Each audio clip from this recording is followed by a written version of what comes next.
Tapi anehnya istrinya itu seperti tidak mendengar apa yang dikatakan sama Mas Angga. Kok aneh, Dok? Istri saya merasakan sakit, tapi kok dokter mengatakan kalau istri saya tidak punya penyakit apa-apa. Makhluk itu sangat besar sekali, dengan badan yang sangat hitam, dengan bulu-bulu lebat pada tubuhnya. Perut istrinya Mas Angga ini membesar. Karena orang pintar itu mengatakan kalau dia tidak mampu untuk melawan apa yang berada di dalam tubuh istrinya. Tiba-tiba kiai itu terpelanting sekitar ada 2-3 meter ke belakang. Assalamualaikum warahmatullahi wabarakatuh. Balik lagi teman-teman ke channel Jagat yang Lelembut. Pada kesempatan malam ini saya akan membagikan kisah dari teman subscriber kita, yaitu dari salah satu subscriber Jagat yang Lelembut. Sebut saja namanya Angga. Mas Angga ini kemarin mengirim pesan lewat email saya. Dia mengatakan kalau dia juga pernah mengalami hal horor. Setelah itu saya akhirnya WA kepada Mas Angga ini. Mas Angga ini nama samaran. Saya telepon lewat WA dan bagaimana ceritanya, dan saya tanyakan kepada Mas Angga apakah kisah horor ini boleh diceritakan di channel Jagat yang Lelembut. Dan terima kasih kepada Mas Angga karena Mas Angga bersedia kisahnya diceritakan di channel Jagat yang Lelembut.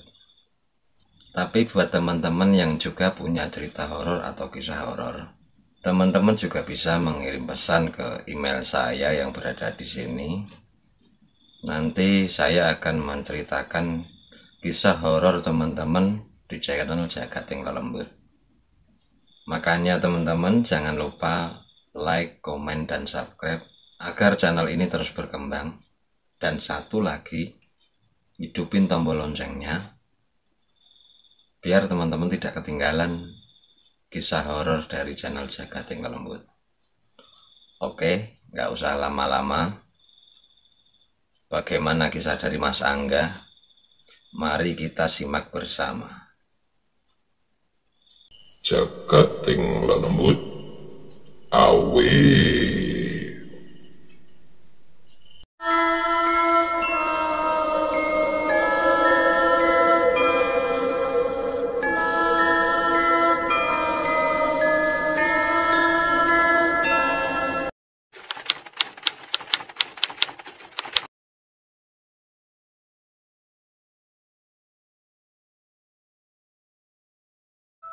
Waktu itu sekitar tahun 2014. Pada waktu itu Mas Angga berumur sekitar 40 tahun. Dan pada waktu itu memang Mas Angga sudah mempunyai keluarga kecil yang sangat bahagia. Dan waktu itu Mas Angga mempunyai pekerjaan yaitu sebagai mandor proyek. Pada waktu itu Mas Angga bekerja seperti umumnya. Karena dia sebagai mandor proyek, pastinya dia mengatur pekerjaan anak buahnya. Mas Angga bekerja seperti biasanya dan nyaman karena dia merasakan bersyukurnya seketika sudah berkeluarga, mempunyai satu pekerjaan yang alhamdulillah mampu untuk mencukupi keluarganya. Dan di suatu malam saat Mas Angga sedang tidur, tiba-tiba dia bermimpi. Di dalam mimpi itu Mas Angga melihat kalau istrinya didatangin satu sosok kakek-kakek. Jadi Mas Angga ini seperti melihat dari belakang kakek-kakek itu. Mas Angga nggak tahu siapa kakek itu. Sosok kakek-kakek itu memberi makan sama istrinya Mas Angga ini, sebut saja namanya Mita. Si kakek-kakek ini memberi makan Mita, tapi yang dilihat Mas Angga ini makanannya itu enggak makanan yang umum, si kakek-kakek itu memberi makanan seperti jarum, paku, dan pasir. Tapi anehnya, Mbak Mita ini seperti sangat senang dikasih makanan itu. Dan Mbak Mita memakan dengan sangat lahap. Karena melihat istrinya yang makan makanan yang tidak pada umumnya, Mas Angga ini mencoba untuk memanggil istrinya. Mas Angga ini mau berusaha melarang istrinya untuk memakan benda-benda itu. Tapi anehnya istrinya itu seperti tidak mendengar apa yang dikatakan sama Mas Angga. Dan terus istrinya itu memakan dengan sangat lahap. Karena Mas Angga merasa tidak kuat dengan apa yang dilihat. Tiba-tiba Mas Angga terbangun dari tidurnya. Dan waktu itu menunjukkan sekitar jam 1:30 malam. Karena Mas Angga mendapat mimpi yang aneh seperti itu, akhirnya dengan rasa khawatir, Mas Angga mencoba untuk menelpon istrinya. Tapi seketika Mas Angga ini berusaha untuk menelpon istrinya ini nggak ngangkat telepon dari Mas Angga. Tapi Mas Angga terus berusaha untuk menelpon istrinya. Karena Mas Angga sangat khawatir dengan istrinya. Karena Mas Angga mencoba menelpon istrinya tidak dapat jawaban atau nggak diangkat, akhirnya Mas Angga mencoba untuk tidur lagi. Pada waktu itu Mas Angga berpikir mungkin ini memang sudah malam dan istrinya sedang tidur.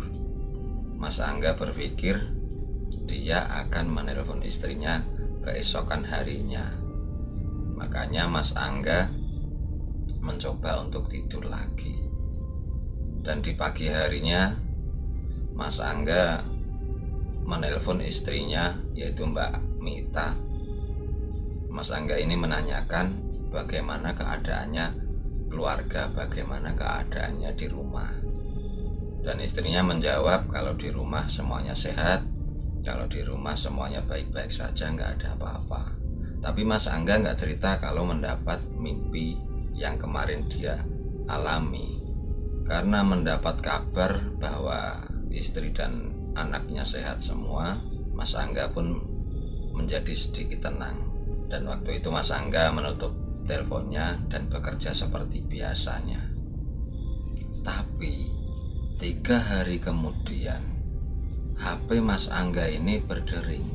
Dan Mas Angga ini melihat bahwa yang menelpon itu istrinya. Seketika itu Mas Angga pun juga mengangkat telepon dari istrinya. Tapi yang bicara itu bukan istrinya, melainkan anak dari Mas Angga. Anaknya Mas Angga ini mengatakan kalau istrinya sedang sakit. Mas Angga pun tanya kepada anaknya, sakitnya sakit apa? Anaknya juga menjawab dari telepon kalau ibu sedang sakit perut. Tapi sakit perutnya itu kayaknya nggak sakit perut biasa ya, karena ibu merasa sangat kesakitan ya. Mendengar kabar dari anaknya seperti itu, Mas Angga ini nggak tunggu lama langsung tancap pulang ke rumah. Sesampainya di rumah, Mas Angga langsung menemui istrinya yang sedang berbaring di atas tempat tidur di dalam kamar. Dan Mas Angga melihat wajah istrinya yang sangat pucat sekali, sambil seperti menahan rasa yang sangat sakit.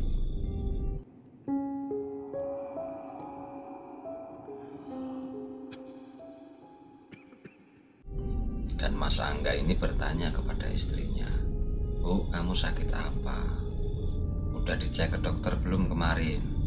Dan istrinya Mas Angga pun menjawab, "Udah ya, kemarin udah tak periksain ke dokter. Tapi katanya badanku sehat-sehat aja dan gak ada penyakit apa-apa.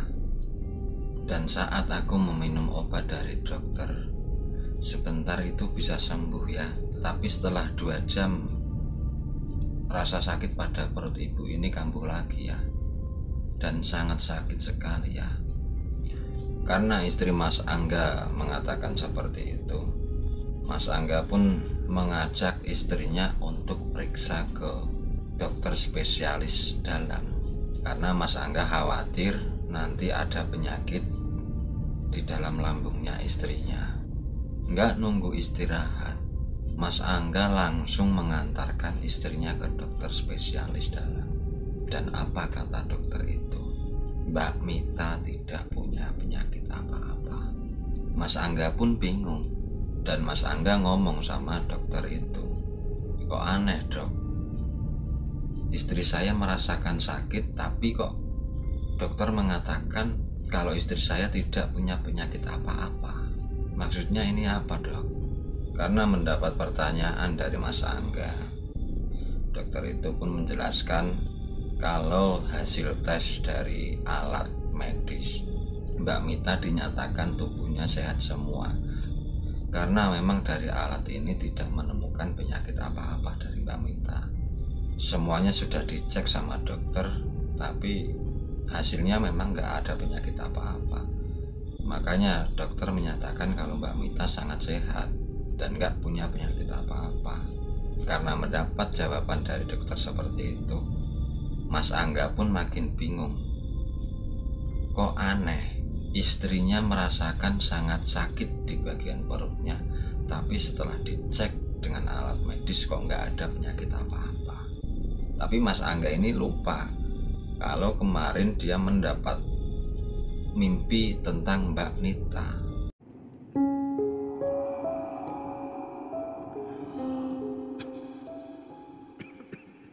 Akhirnya Mas Angga pun mengajak pulang istrinya ke rumah. Dan sebelum pulang memang Mas Angga meminta obat kepada dokter untuk istrinya agar ada obat penahan rasa sakit di badannya. Dokter pun mengiyakan dan dokter memberikan obat. Setelah itu Mas Angga pulang. Setelah sampai rumah, Mas Angga pun membaringkan istrinya. Setelah istrinya sudah berbaring dan tiduran sepertinya agak nyaman, Mas Angga ini bertanya kepada istrinya, emang kamu sakit dari kapan? Dan istrinya mengatakan kalau setelah Mas Angga telepon pagi-pagi itu, malamnya dia merasakan sakit yang luar biasa.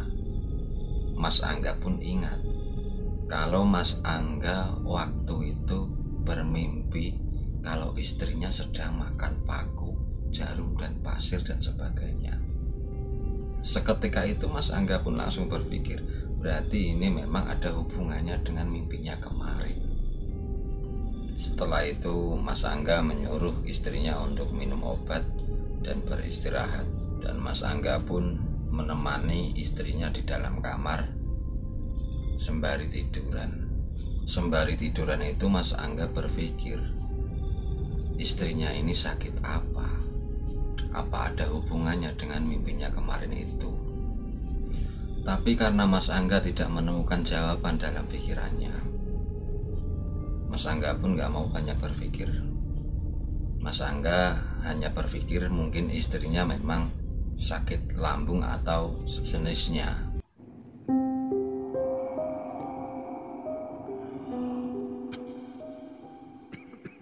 Setelah sampai beberapa hari, istrinya juga gak kunjung sembuh. Mas Angga ini makin bingung. Seminggu, 2 minggu, sampai habis obatnya, itu nggak ada perubahan. Malah istrinya makin kurus, makin pucat. Mas Angga pun terus mengikhtiarkan istrinya untuk berobat ke dokter terus, tapi hasilnya tetap sama. Sebanyak apapun istrinya meminum obat, itu nggak ada perubahan sama sekali. Mas Angga ini bingung. Dia punya tanggung jawab pekerjaan, dan dia juga punya tanggung jawab istri yang sedang sakit. Mas Angga ini bingung harus memilih istrinya atau memilih pekerjaannya. Kalau mau memilih pekerjaannya, istrinya sedang sakit. Mana mungkin Mas Angga tega meninggalkan istrinya yang sedang sakit. Dan Mas Angga memutuskan untuk menemani istrinya. Mas Angga ini menemani istrinya dengan sangat setia. Sampai sekitar 4 bulan, 5 bulan dia terus menemani istrinya. Tapi Mas Angga semakin bingung, kenapa istrinya nggak kunjung sembuh. Penyakit apa sebenarnya yang ada pada istrinya? Sampai di suatu malam, seketika Mas Angga ini sedang tiduran di bawah istrinya.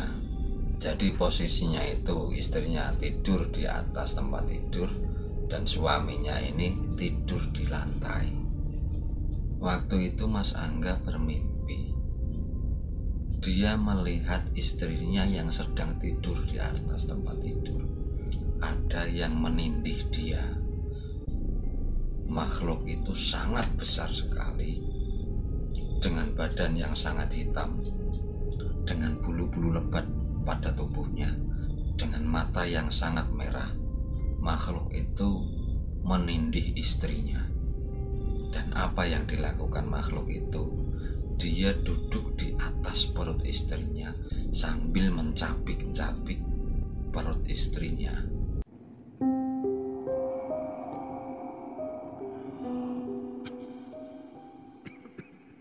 Karena melihat hal seperti itu, Mas Angga pun terbangun dan dia melihat keadaan istrinya yang berada di atas tempat tidur. Mas Angga ini melihat istrinya sedang tertidur lelap. Tapi apa yang terjadi? Tiba-tiba perut istrinya Mas Angga ini membesar. Melihat perut istrinya yang membesar, Mas Angga pun membangunkan istrinya. Dan saat istrinya bangun, Mas Angga bertanya kepada istrinya, "Kok perutnya membesar? Dari kapan perut itu membesar?" Karena istrinya dikasih tahu sama Mas Angga kalau perutnya membesar, istrinya pun melihat perutnya sendiri. Seketika melihat perutnya membesar, istrinya Mas Angga ini langsung pingsan. Makin bingung di situ Mas Angga. Apa yang harus dilakukan? Karena ditunggu 5-10 menit nggak sadar-sadar. Akhirnya Mas Angga memutuskan untuk membawa istrinya ke rumah sakit lagi. Sesampainya di rumah sakit dan istrinya sudah mendapatkan perawatan, Mas Angga pun bertanya kepada dokter, apa yang terjadi kepada istrinya? Kenapa perutnya membesar? Apakah punya penyakit yang berbahaya atau tidak? Dan dokter itu pun menjawab dengan bingung. Karena apa? Berdasarkan hasil alat dari kedokteran, tubuh Mbak Mita itu sehat dan gak ada penyakitnya. Dan seketika itu dokter memang mengatakan, "Mas, berdoa untuk istrinya. Ini istrinya nggak punya penyakit apa-apa. Mungkin karena pingsan tadi melihat perutnya yang seperti itu. Jadi nanti kalau setelah sadar, ini kalau dibawa pulang nggak apa-apa. Karena apa?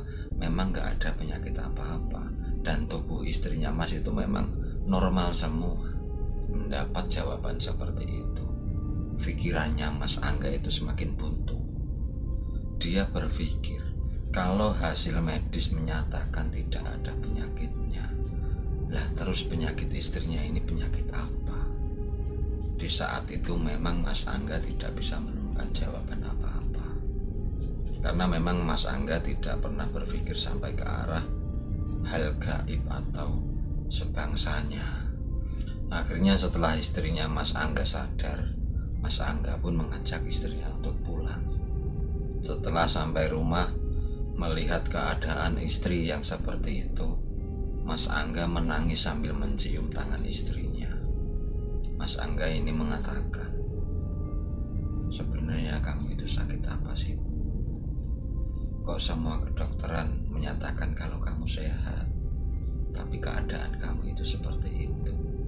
Dan istrinya Mas Angga ini menjawab, "Mas, tolong aku dibawa ke kiai atau orang pinter, biar nanti mereka yang menjelaskan. Aku tidak berani menjelaskan kepada kamu, Mas. Aku sudah tahu kenapa aku seperti ini, Mas. Tapi aku nggak bisa menjelaskan kepada kamu. tolong aku dibawa ke orang pintar atau kiai saja. Karena istrinya mempunyai permintaan yang seperti itu, akhirnya Mas Angga menelpon semua teman-temannya, menanyakan apakah mereka mempunyai teman orang pintar atau kiai atau sebangsanya. Dan ada salah satu teman Mas Angga ini mengatakan kalau dia punya kenalan orang pintar. Dan setelah itu Mas Angga dibawa temannya itu ke orang pintar, dan Mas Angga mengatakan kepada orang pintar itu untuk meminta tolong bersedia datang ke rumahnya untuk mengobati istrinya.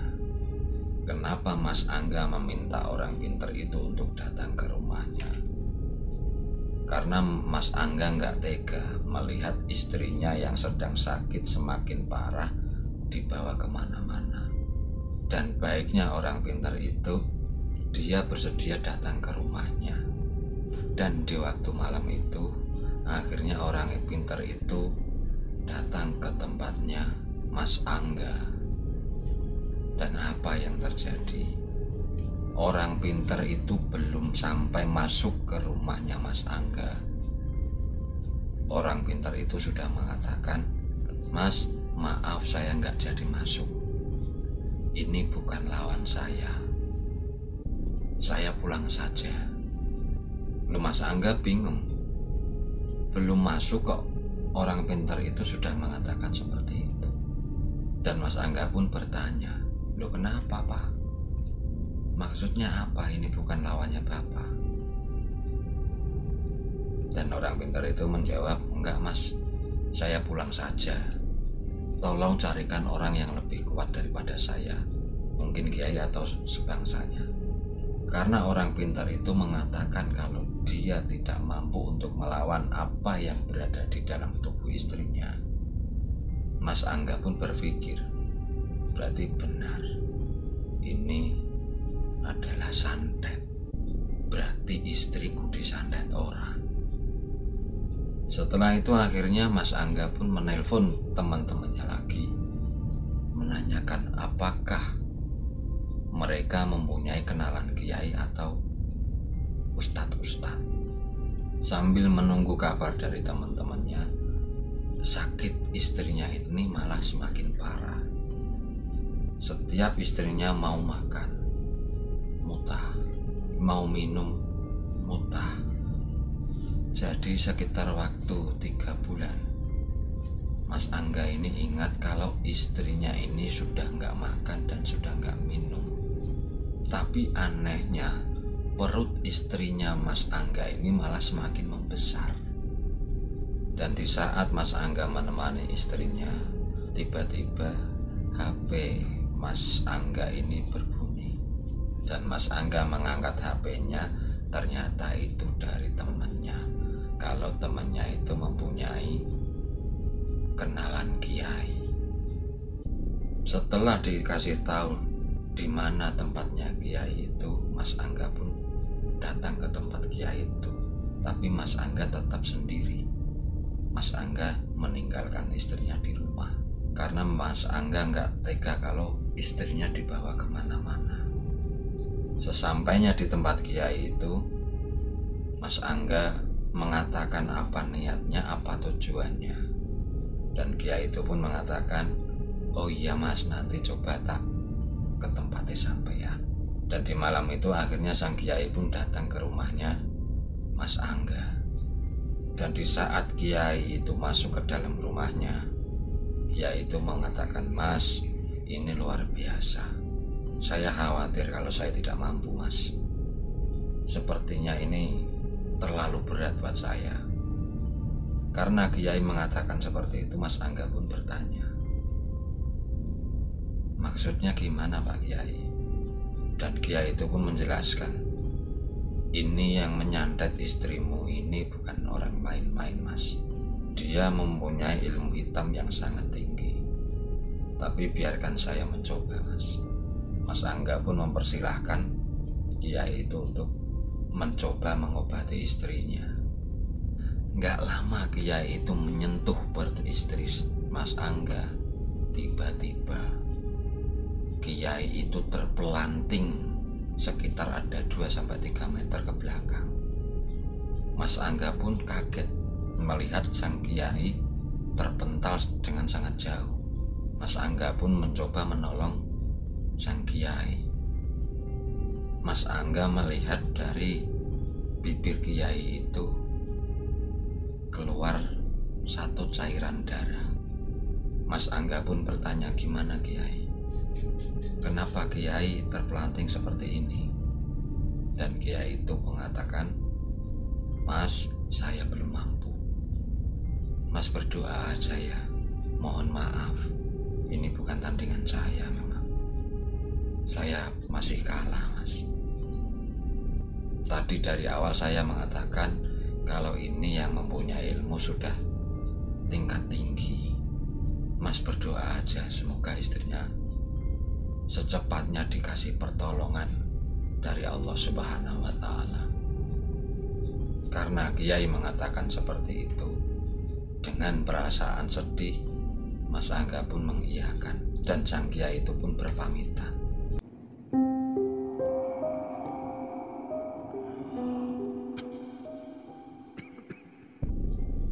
Karena sekian banyak usaha yang dilakukan sama Mas Angga, tapi tidak membuahkan hasil sama sekali,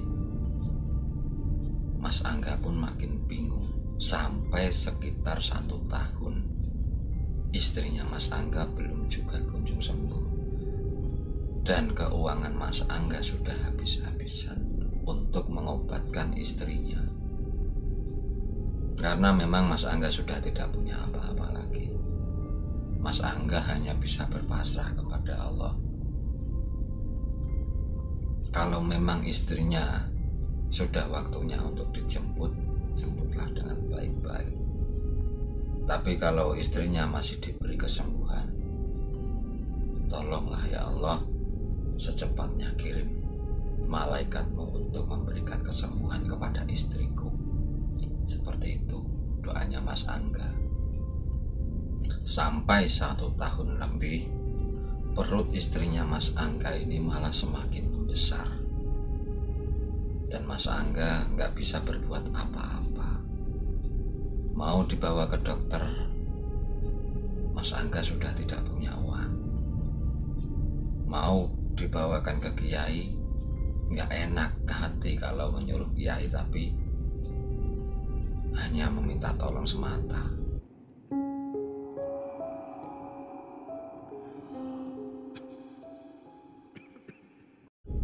Akhirnya Mas Angga tetap terus berpasrah. Sambil dia merawat istrinya, dia terus menemani istrinya di sampingnya. Dan sampai suatu ketika ada tetangganya yang datang ke situ. Tetangganya ini mengatakan, "Mas Angga, saya punya kenalan ustadz muda. Boleh nggak kalau istrinya saya obatkan kepada ustadz muda saya?" Mas Angga pun menjawab, "Maaf Mas, bukannya saya nggak mau, tapi biayanya nanti bagaimana? Nggak mungkin saya hanya minta tolong, sedangkan saya sendiri sudah tidak punya uang Mas." Dan tetangganya Mas Angga ini mengatakan, "Mas Angga nggak usah bingung, ustadz muda ini nggak pernah meminta bayaran atau seperti apapun. Insya Allah dia ikhlas membantu Mas." Mas Angga pun menjawab lagi, "Tetap saya nggak enak Mas, kalau saya meminta tolong kepada Mas Ustadz itu, kalau saya tidak bisa setidaknya memberikan uang bensin. Saya nggak enak Mas." Dan tetangganya Mas Angga pun menjawab lagi, "Kalau uang bensin, sudah Mas Angga nggak usah bingung, nanti biar saya tanggung. Tapi Mas Angga mau nggak kalau istrinya saya obatkan kepada ustadz saya yang masih muda itu?" Karena mendapat tawaran dari tetangganya seperti itu, Mas Angga pun mengiyakan. Tapi Mas Angga pun bercerita kepada tetangganya, Mas, mohon maaf. Bukannya saya meremehkan ustadznya Mas. Kemarin sudah banyak kiai dan orang pintar itu datang ke sini Mas. Saya minta tolong untuk mengobati istri saya. Tapi hasilnya dia malah kalah Mas. Nah terus apakah mungkin Mas kalau dia masih muda bisa mengalahkan yang berada di badan istri saya? Dan tetangganya Mas Angga ini pun menjawab, Mas, bukan tua atau kecilnya orang itu, tapi kalau memang Tuhan sudah berkehendak yang mau dipasrahkan obatnya itu kepada anak muda ataupun tua, kita tidak tahu. Yang penting apa? Kita terus berusaha. Dan Mas Angga pun menjawab, ya Mas, ya sudah kalau kayak gitu saya mau. Lah terus Masnya mau membawa ke sini kapan? Kalau Mas Angga sudah bersedia, malam ini saya akan mengundang Ustadz muda saya itu ke sini. Setelah itu Mas Angga pun menjawab, iya Mas, gak apa-apa. Sampailah sekitar jam 11 malam, Ustadz muda itu baru datang ke tempatnya Mas Angga. Dan Ustadz muda itu seketika masuk ke dalam rumah. Tiba-tiba Ustadz muda itu mengatakan, sudah sedikit terlambat ini Mas Angga. Dan Mas Angga pun bertanya, maksudnya telat bagaimana Mas? Dan Ustadz muda itu pun menjawab, makhluk yang bersemayam pada tubuh istri kamu itu sudah kelamaan, tapi nggak ada salahnya. Mari kita coba, semoga Allah selalu bersedia memberikan keajaiban buat istrinya Mas. Setelah itu Ustadz muda itu pun mendekati istrinya Mas Angga. Dan Mas Angga melihat seketika Ustadz muda itu menyentuh perut istrinya Mas Angga langsung menjerit, Mas Angga, sakit perutku, tolong. Dan Ustadz muda itu pun mengatakan, Mbak Mita, tolong tahan sebentar ya. Sekitar ada 15 menit Ustadz muda itu menyentuh perut istrinya Mas Angga. Tiba-tiba dari atas gentengnya Mas Angga itu seperti banyak sekali petasan yang meledak. Dar, dar, dar, dar, dar, dar. Melihat keadaan seperti itu, Mas Angga pun makin kaget. Loh, ini ada apa? Kok suara ledakan sebanyak ini?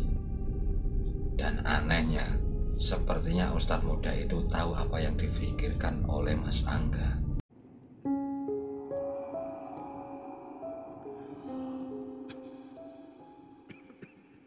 Dan Ustadz muda itu pun mengatakan, Mas Angga, jangan kaget kalau seperti ini.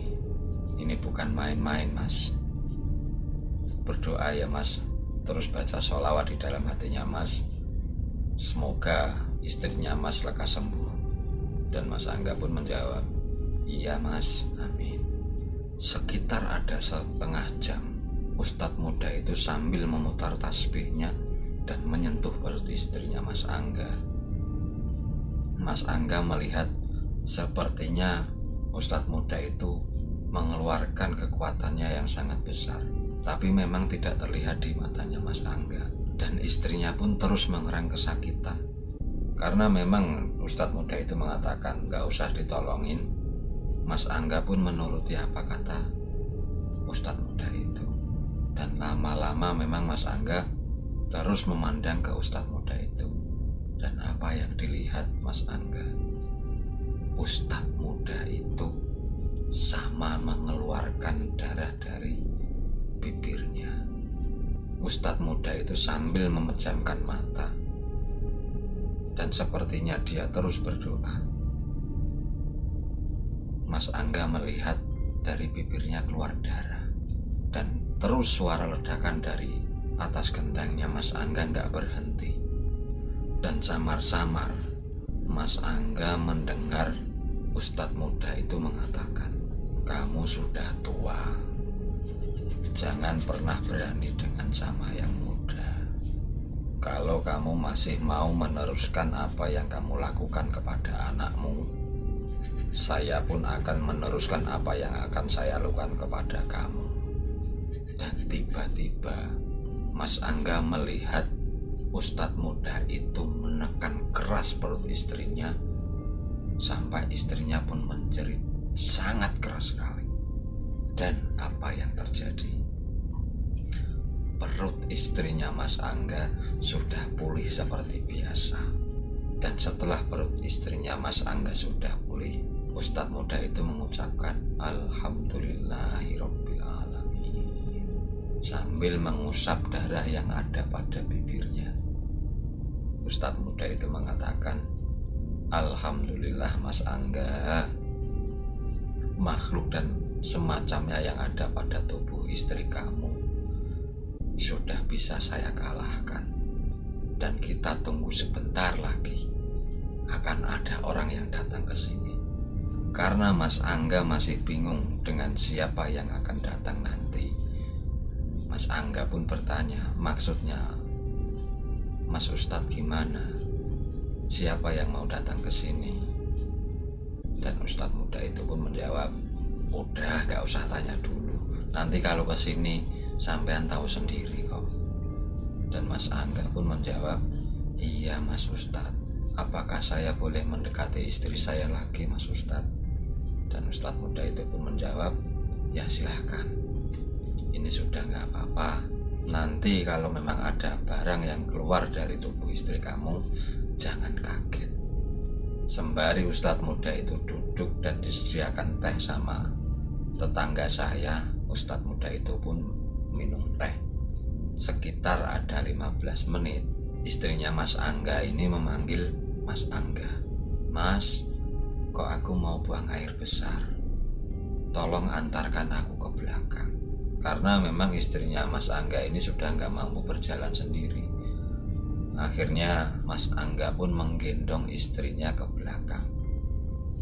Tapi sedikit melirik ke wajahnya si Ustadz muda ini, Mas Angga melihat kalau Ustadz muda ini senyum. Mas Angga memang nggak tahu senyum bermaksud apa Ustadz muda itu. Setelah sampai di belakang, Mas Angga kaget. Mas Angga melihat dari bekas pampers istrinya itu terlihat ada paku, jarum pasir dan jerami. Tapi ada yang membuat Mas Angga semakin kaget, yaitu Mas Angga melihat seperti sisik ular dan kain kafan. Mas Angga pun bertanya kepada istrinya, Bu, ini apa? Kok sampean BAB mengeluarkan seperti ini? Istrinya Mas Angga pun menjawab, ya saya nggak tahu Mas. Mas Angga kan sudah tahu sendiri, saya sudah nggak makan sekitar ada 3-4 bulan.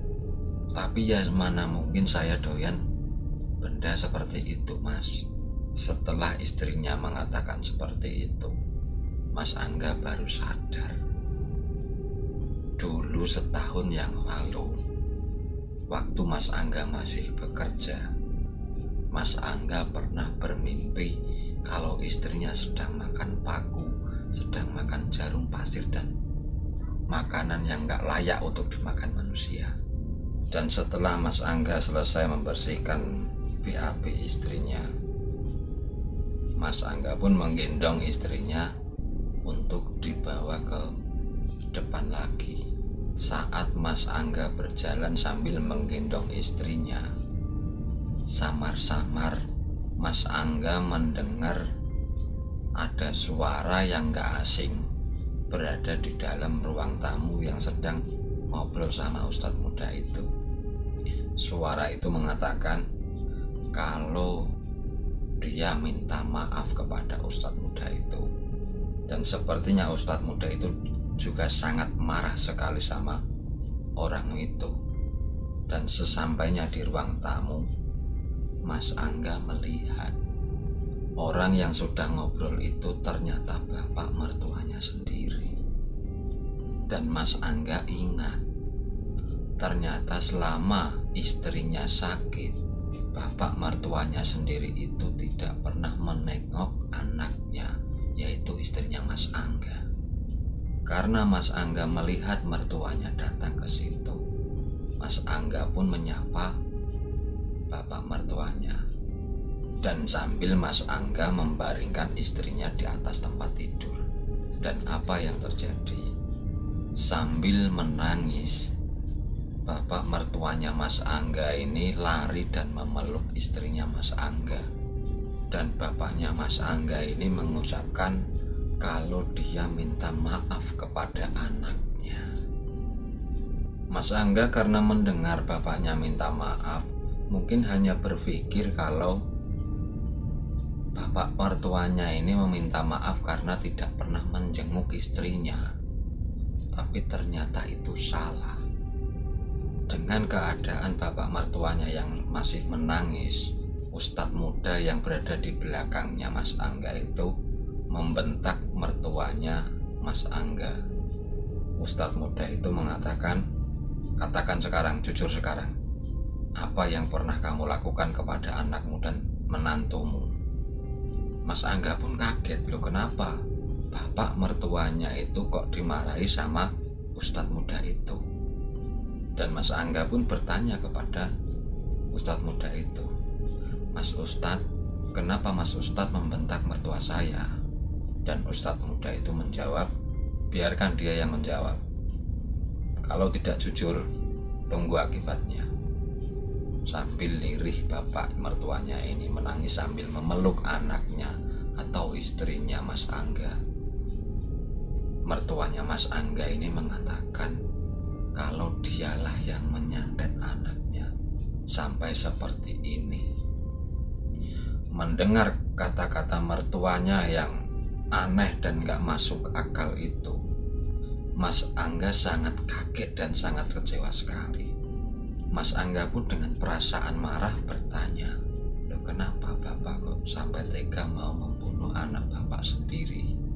Dan bapak mertuanya Mas Angga ini menjawab, mohon maaf, dulu anakku Mita ini saya suruh bercerai dengan kamu karena saya gak suka dengan kamu. Tapi anak saya lebih memilih kamu daripada memilih saya. Begitu jawaban mertuanya Mas Angga. Mendapat jawaban seperti itu, Mas Angga bertanya lagi, loh kenapa bapak kok tega mau memisahkan saya dengan Mita? Apa salah saya? Dan mertuanya Mas Angga ini mengatakan kalau dia takut anaknya Mita ini dipermainkan sama Mas Angga. Karena Mas Angga seorang mandor proyek, pastinya banyak wanita yang mau mendekati Mas Angga. Karena takut anaknya sakit hati nantinya, mertuanya Mas Angga pun menyuruh untuk menceraikan Mas Angga dari Mita. Tapi Mita menolak. Karena Mita menolak perintah bapaknya, bapaknya pun jengkel dengan Mita sampai lupa diri. Begitu jawabannya mertuanya Mas Angga. Dan mertuanya Mas Angga pun terus meminta maaf kepada Mita dan Mas Angga. Karena mertuanya Mas Angga itu sudah mau mengakui kesalahannya, Ustadz muda dari belakang itu mengatakan, ya sudah, kalau simbahnya sudah mau jujur kepada anaknya. Kalau simbahnya nggak mau jujur sama anak dan menantunya, saya pun juga tidak akan ingat. Anda itu sudah tua atau muda, saya nggak mau tahu. Dan mertuanya Mas Angga mengatakan, iya Mas Ustadz, maafkan saya.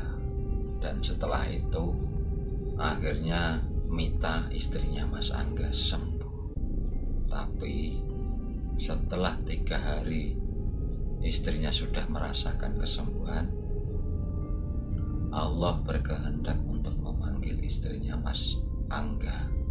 Tapi Mas Angga merasa sangat bangga karena sebagai seorang suami, Mas Angga sudah setia menemani istrinya sampai tiada.